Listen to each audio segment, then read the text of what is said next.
Thank you everyone for joining us today for this very special webinar organized in line of National Sports Day, which is celebrated every year on the 29th of August in honor of Major Dhyan Chand, one of the most legendary hockey players from India.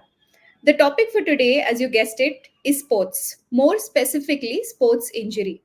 Why sports injury? Well, sports has always been a cornerstone of our life, playing an integral role since childhood. Whether it's the thrill of competition or the joy of camaraderie, sports have shaped us in countless ways. However, recent trends show a decline in participation as fears of injury overcome many enthusiasts. In fact, a recent report published by MyProtein indicates that only 33% of world's population plays a sport, and that is a significantly less number. And the reasons for that could be many. From a lack of interest or an increase in responsibility, whatever the reasons, there is a decline. But do sports really pose a significant threat, or are these fears just unfounded? Today, we are here to explore these questions and more. To guide us and help answer these questions, we have Dr. Srinivasa Reddy with us, an experienced orthopedic surgeon from Kurnool, Andhra Pradesh. Dr. Srinivasa is an expert in sports injuries. He also specializes in diagnosis and treatment of a wide range of orthopedic conditions like arthritis, osteoporosis, fractures, sprains, back pain, ligament injuries, sports injuries, plantar fasciitis, and more. Dr. Srinivasa, thank you for joining us today and welcome to the webinar. Thank you, Vidyaji. Thank you, sir. It's my pleasure to join you. Yes, sir. So the honor is ours. So can we get started with the most basic question? What is sports injury? Yeah, sports injury is nothing but anyone who gets injured while having a recreational sport or a professional sport, the damage causing him pain and difficulty in doing his activity, further activity. I can say that's just a simpler term in patient's words, actually. Okay. Anything which you get hurt while playing sport and avoids you doing perform a future activity. Okay, sir. That's it. Okay. So in your practice, what are I'm sure you see a lot of patients on a day-to-day basis who come in for sports injury. So what are some of the most common sports injuries that you've encountered? Sports injuries, we can divide them into, there can be either bony injuries or soft tissue injuries.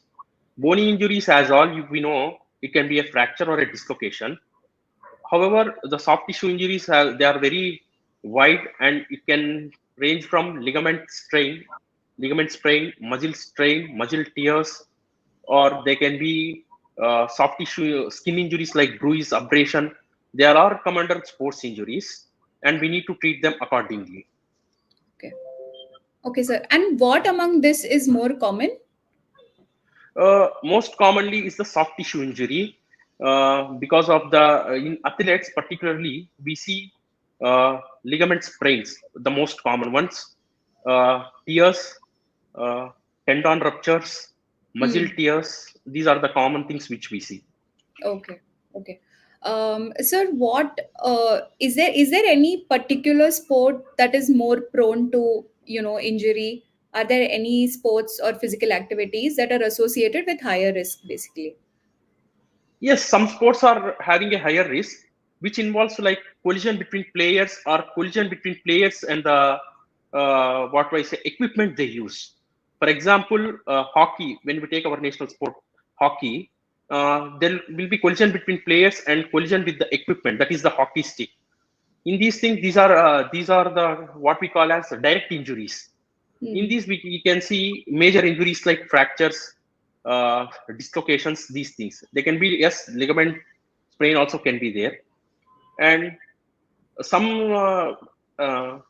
what I can say, some sports like basketball, which needs turning around, immediate turning around, they are more prone to soft tissue injuries like muscle tears and ligament sprains. Hmm. Okay.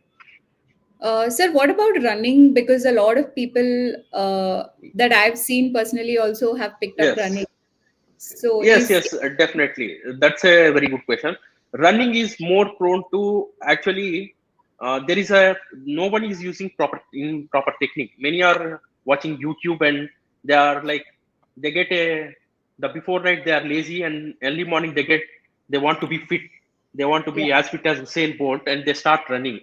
There is a lack of guidance, which is resulting in many injuries, like what you say, uh, stress fractures in the tibia. I have seen Hmm. like regular. I see regularly 2 or 3 cases of stress fractures in tibia of the young people, like 20 to 30s. They have started running suddenly without warm Hmm. up or without cool down concepts, and Yeah. they get injured. Okay. Okay. Sir, since you mentioned warm up and cool down, how important are these activities and how does an athlete go about it?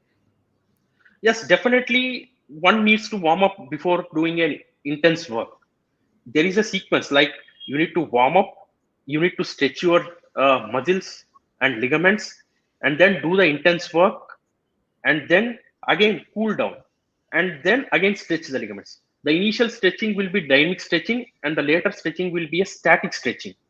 Okay. In between lies the main intense work. At Okay. least a minimum of usually guidelines say that usually minimum of 10 minutes of stretching should be there, 10 minutes of warm up, and later also cool down 10 minutes, and then stretching of static stretching of 10 minutes. In between that you need to do intense work. If you can Hmm. see, like I can say to the public that if you see any cricket match, everybody knows cricket being played in India. If you see cricket, every player will be doing warm up prior to the cricket match. Nobody just goes and hits fours or sixes. They Correct. definitely go to the ground prior, like 2 hours prior. They initially jog for a little. That is the warm up. Jog, Hmm. walk, and then play football, and then stretch their things, stretch the hamstrings, quadriceps, everything, and then go for the real match. And Hmm. if you see, if you are interested in much more cricket, if you see in a test match, after completion of the match, in the evening, again they go to the ground, and there starts the cooling down process. They cool down, and then they do the static stretching. So everybody needs to know that Yeah. getting into athletes or getting into sports is not a simple thing. You Hmm. need to be guided properly, take proper guidance, and then go into the sports. Yeah. Then you can enjoy every bit and moment. Yeah. Sir, should someone who's getting into sports consult a doctor first before getting into the sports, or is it okay if they just start playing the sports? Definitely, they can consult a doctor. I advise them consulting a doctor prior Hmm. to getting into sports, like professional sports Yeah. or recreational sports, because there are some conditions, like there will be some conditions in the heart, they are called heart blocks, Hmm. where those people they have to avoid sports, right? Like high intense sports. You might be listening in news that there is a 20-year-old kid who was good, suddenly gets into the football and dies on ground. Yeah. uh, so definitely they just consult a doctor, like a family doctor, give his history, like does he have any history of past history of playing sports. They will ask everything, past history of any injuries, and then go on with he will do some blood tests, and if needed some investigations of x-rays or something, then undergo a process of 2D simple ECG. Simple ECG would help in these patients, Hmm. those who have heart blocks like that. And if some patients will have a problem with specific things, like they will examine the entire range of motion of knee or shoulder depending upon the sport you want to join. Hmm. uh, Hmm. so definitely that would help him to do better. Okay. It's just a caution. The doctor will say that okay, your knee range of motion is this much, do not Huh. overstretch it during the initial days, Okay. because if you start overstretching it, there will be muscle tears complaining Hmm. later on in the after 2 to 3 months, like that. Yeah. Yeah. Okay. That is Sir, it. and once someone gets into the sports, how frequently should they meet with a doctor? Or should they go for regular checkups to ensure that, everything is working perfectly? No, actually, this heart block thing is a single time. When you get Yeah. checked once with the ECG, there is no issue. If there is no heart block, usually they won't be there. Usually, the professional athletes gets checked up once in 6 months. Okay. They go to the Okay. doctor and they do everything, like what is their calcium level. Every blood test they will undergo, and Hmm. depending upon the sport, like If he's a football player, he will get his knees examined, ankle examined, depending upon the sport you play. If he's a racket shuttler, badminton player or something, tennis Hmm. player, he will get examined of the shoulder joint, elbow joint, wrist joint. Okay, how is the motion? Is there any slight of the pain during the sport? Because very little pain is the initial sign that body gives for us that Hmm. there is something problem. We should never neglect it. Once you Hmm. neglect it with a simple paracetamol, then it will lead to a something chronic condition, and then it will lead you. Some people are there who avoided sports because of such things, because they Yeah. neglected the initial pain. So never neglect an initial pain. Yeah. Yeah. Sir, since you mentioned chronic pain, I believe there are two types of conditions that happen, right? It's either chronic or acute. So can you quickly just mention what the difference could be in is between both of them? Yes, actually, it's not two terms. There are three terms. I can Okay. say there are three terms called acute injury, like acute pain, chronic injury, and there is one more thing called overuse injury. Usually, people confuse with chronic and overuse.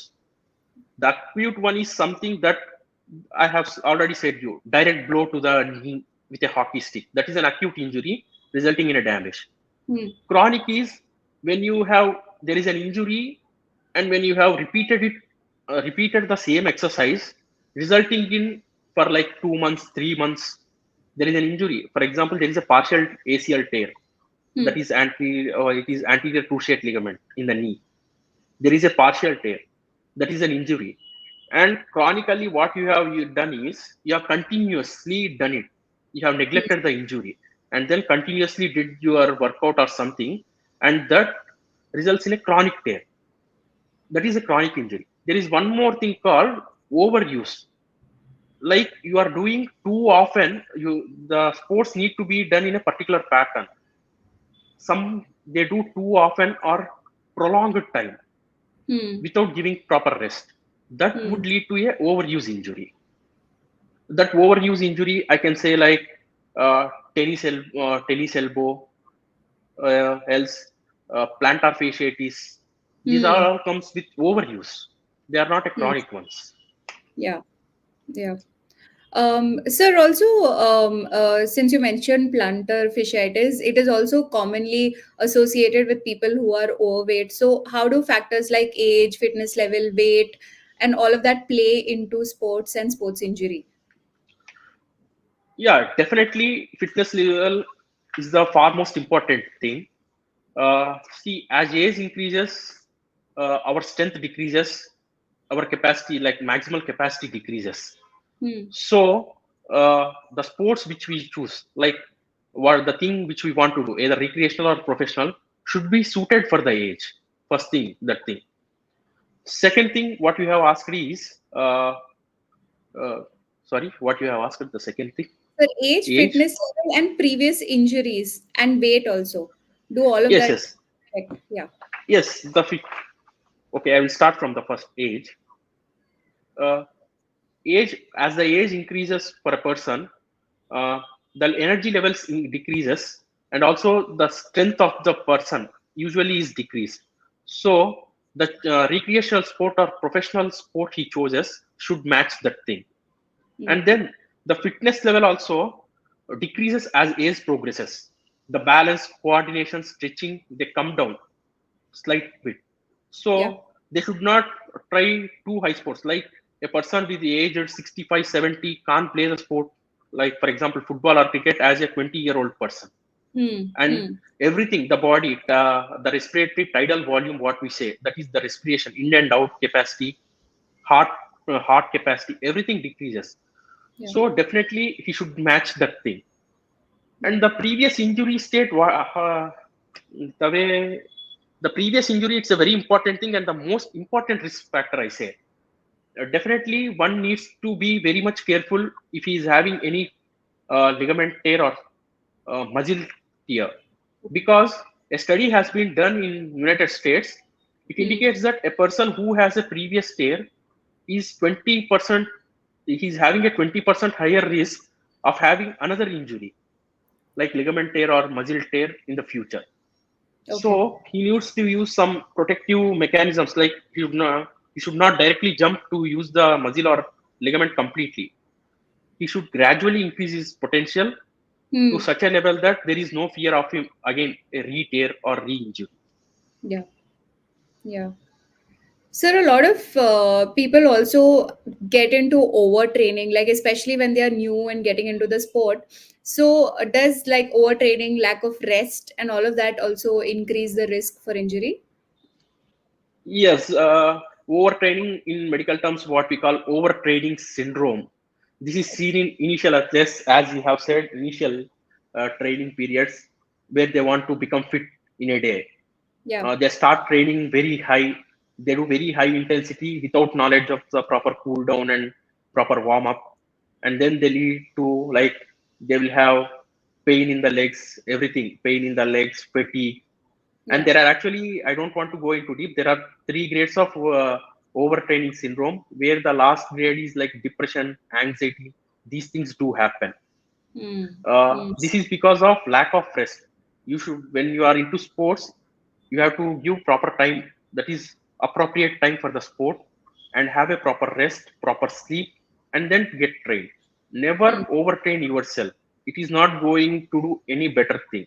It is going to harm your body rather than doing a better thing. Hmm. Okay. Okay. Sir, once an athlete gets into a sport and they do sustain an injury, what are some of the steps that they should take immediately after the injury has happened?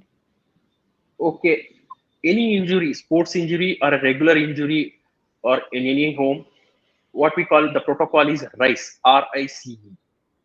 You need to give R for rest. You need to give Yeah. rest to the, like elbow is injured, you just need to rest it. Hmm. Do not move it. Next, ice application for 15 to 20 minutes, so that ice application avoids major swelling. Then compression, just lightly wrap it with a crepe bandage. And Hmm. then elevation, elevate it above, like for lower limb, elevate it above the heart level. That is the initial management before going to a hospital. Immediately on the ground or in the court, that is what you need to do. Okay. And how long should they wait before consulting a doctor? There is no point in waiting for a doctor. Go to the nearest hospital, because in Okay. India we have very good access. Uh, so just if you consult a doctor, he will give you a painkiller. He will give Hmm. you a muscle relaxant injection in the form of injections, and then he will do the analysis. Okay, you have some this problem, and you need to go to ligament injury. You need to go to this doctor, or you have fractured your limb. You need to go, or he will see the pulse of the limb, and he will just guide you. A Hmm. simple registered medical practitioner with an MBBS degree will just guide you to where to go, so that you will get the appropriate treatment. Okay.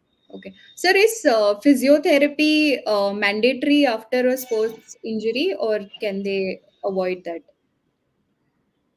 Physiotherapy after sports injury or after sports treatment, whatever the treatment, whether it can be, whether I do surgery or keep it Yeah. conservative, that is without with medication, after definitely is useful, because Okay. physiotherapy helps him to regain the full range of motion and the mobility, the Hmm. strength which he has previously. Hmm. That is the main purpose of physiotherapy. Anyone like you or me or any sports person, we want to regain the full range of motion, and then we want back our strength. Hmm. Physiotherapy helps us in that way. And the second way it helps is, it helps healing faster. It avoids the scar tissue, Hmm. and then it boosts the mental health of the patient. See, a person will be doing a bit of movement after a prolonged period of rest. There is a fracture or there is a ligament tear, I have operated. The next day there will be only 20 degree of movement. With physiotherapy, daily physiotherapy, he will be having that boost, like okay, today I have improved to a 5 degree more, and next day I have improved a 10 degree more. Hmm. Like that, it boosts him. It helps in faster healing. Yes. In that way, physical physiotherapy definitely helps. Okay. And having a good physiotherapist consultation after consulting an orthopedician is a must. Okay, okay. So sometimes people do tend to skip the physiotherapy because it's expensive and all of that. So you wouldn't suggest that, right? It is a must to go. Yeah, they have already spent a lot of money for the surgery. They tend to skip the thing, but I Correct. don't. I definitely, usually every orthopedician has a Correct. physiotherapist connected. Just go to them, at least Yeah. learn the protocol, and Huh. there are some exercises which you can do on your own at home. Okay. They will tell you actually, okay, this is the thing you need to do. Some things, they are just simple things, they are not like heavy things which you need to practice daily. Hmm. Some other, there are some instruments which they have. For those things we need to go to the physiotherapist, like interferential therapy, ultrasonic therapy, these things. But Okay. range of motion exercises they can be done at home, under physiotherapist advice, Okay. under his Okay. guidance. Okay. Okay. So now that we've discussed this in detail, I would now like to go into the prevention part of sports injury.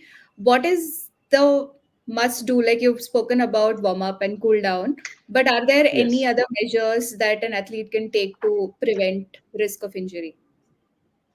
Yes, there are few things. One thing I would like say is first, you should be a fit person. Hmm. Many things there is, it's a vice versa thing. You are a fit person, you can go for extreme activity. Yeah. That is a vice versa. If you are not a fit person, you can't do the extreme activity.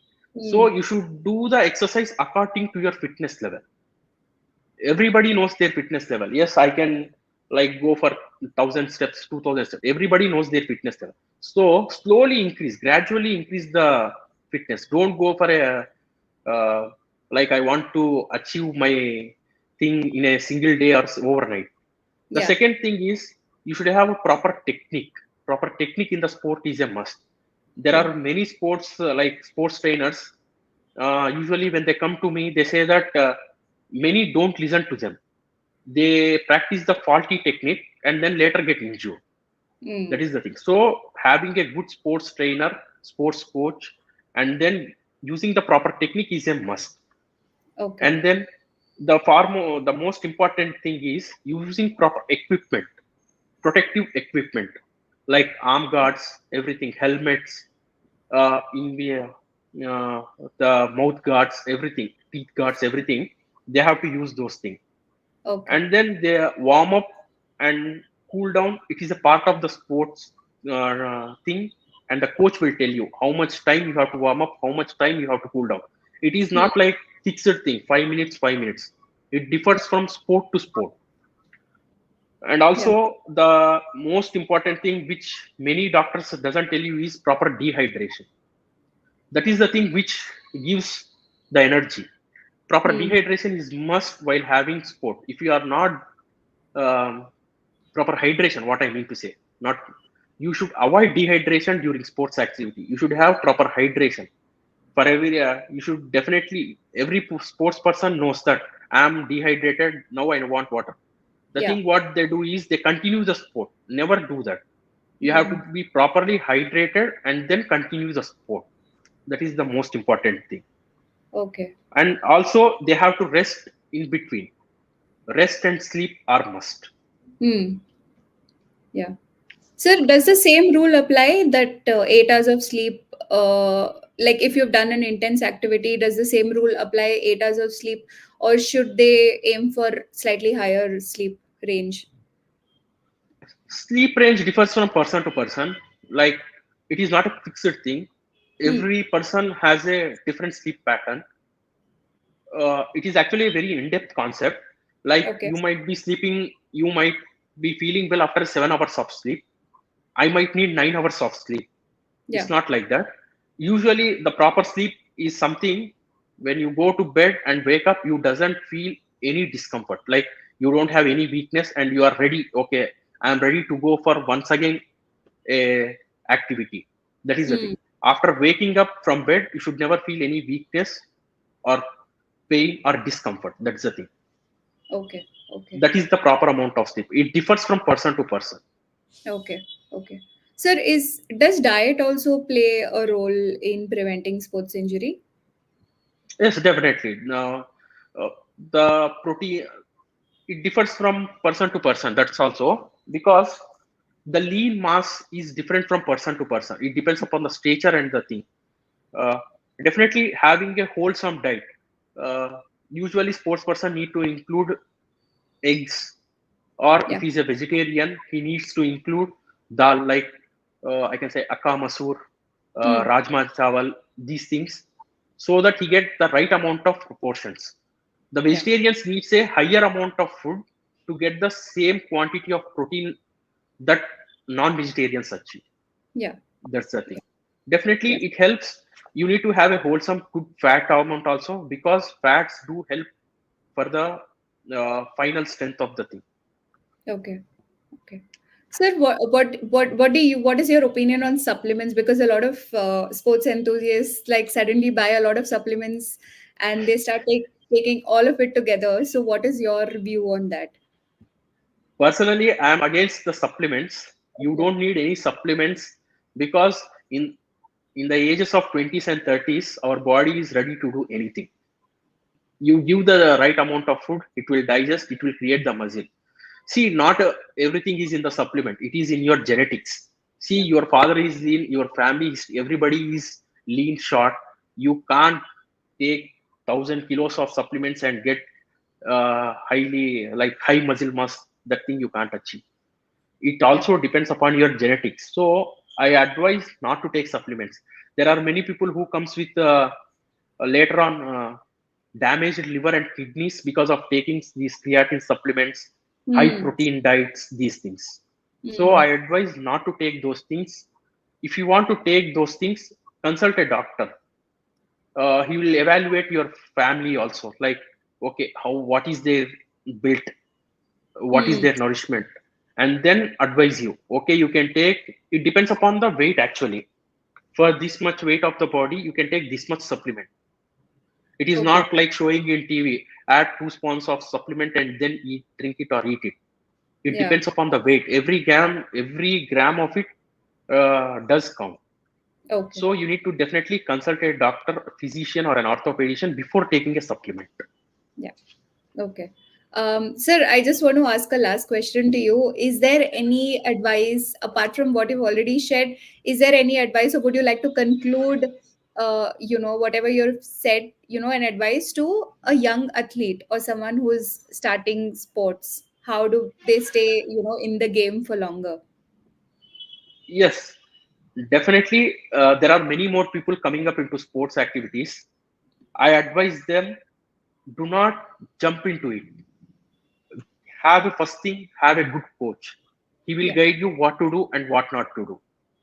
Get a pre-sports checkup at a general practitioner or an orthopedician or any doctor. If you go and if you say that I want to go into sports, just have a, like, uh, mini checkup. It doesn't Hmm. cost you much. It helps you from future disasters. Yeah. And then the third thing, what I can say is, uh, be well hydrated, give proper rest in between sports. And these teenagers have actually very good tidal volume, heart rate, everything, cardiac activity, everything. Yeah. So do not overuse it. Use within its limits for a long run. If you use overuse, you are prone to injuries, and then you can't use at a later date, Yeah. because nothing to be done in a harsh way or beyond its capacity. Okay. Sir, on that topic, just another question. A lot of young people are getting heart attacks these days. Does Yes. that is there a way to prevent that?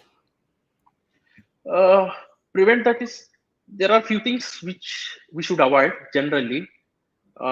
Smoking and alcohol, say Hmm. no to them. Yeah. Uh, Second, the most often the things which you listen, sudden heart attack, sudden Yeah. these things comes with the people who suddenly jump into sports. Hmm. They don't have any plans. If you see, if you retrospectively, if you question them, they doesn't have any coach. They have not undergone any pre sports checkup. I Yeah. advise definitely to have a pre-sports checkup. Usually, these are because of these cardiac blocks that are there genetically in them. It's not their mistake. It's Mm. better if you do a simple ECG. Any doctor will tell you that there is a heart block and you need to be careful, so that he will avoid the high intense sports. Yeah. And there are also more deaths seen after COVID-19. Yeah. So Correct. definitely, I would advise definitely getting a uh, checkup prior to joining professional sports or having a recreational sport. Okay. Okay. Thank you so much, sir. I think this was very, very informative. Thank you for taking out the time. And I really hope that, our viewers find this information as useful as I did. So thank you Yes, again yes. for joining us. Thank you very much, Vidya. Thank you, sir. Thank It's you. my pleasure. Yeah. Yeah.